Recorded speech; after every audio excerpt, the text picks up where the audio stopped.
Bien-aimés dans le Seigneur, bonjour chez vous. Rhapsodie des réalités du jeudi 2 avril 2026.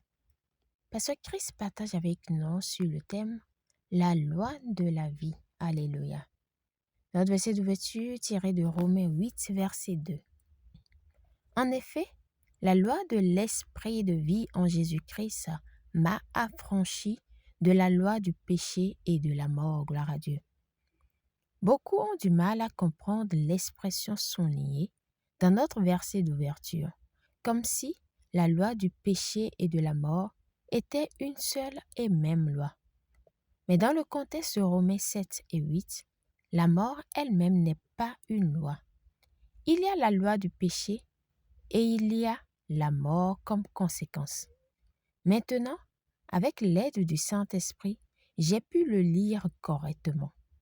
La traduction réelle est « La loi de l'esprit de vie en Jésus-Christ vous a affranchi de la loi du péché et de la mort. » Au chapitre 7, Paul met l'accent sur la loi du péché qui était à l'œuvre en lui avant Christ et il parle également de la mort séparément.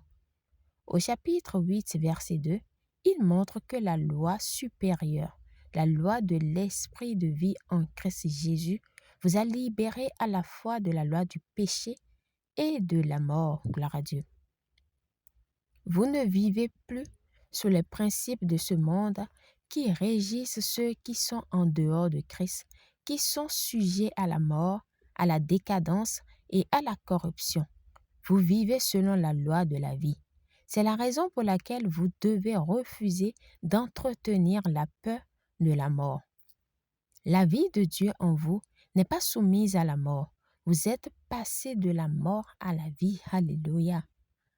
Refusez le langage, les pensées et les attentes de ceux qui sont encore sous la crainte de la mort. Déclarez ardemment que la loi de l'esprit de vie en Christ Jésus agit dans chaque fibre de votre être, dans chaque cellule de votre sang, dans chaque os de votre corps. Gloire à Dieu. Alléluia. Priez.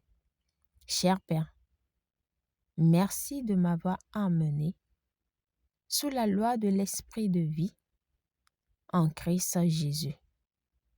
Cette loi agit en moi, donnant de l'énergie à mon corps, renouvelant mon intelligence et me propulsant sur le chemin de la justice et de la gloire.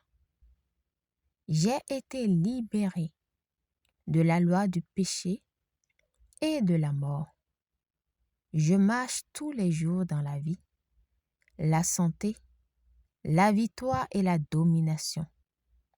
Je refuse la peur et je vis avec audace dans la réalité de ton œuvre accomplie en Christ. Au nom de Jésus, Amen.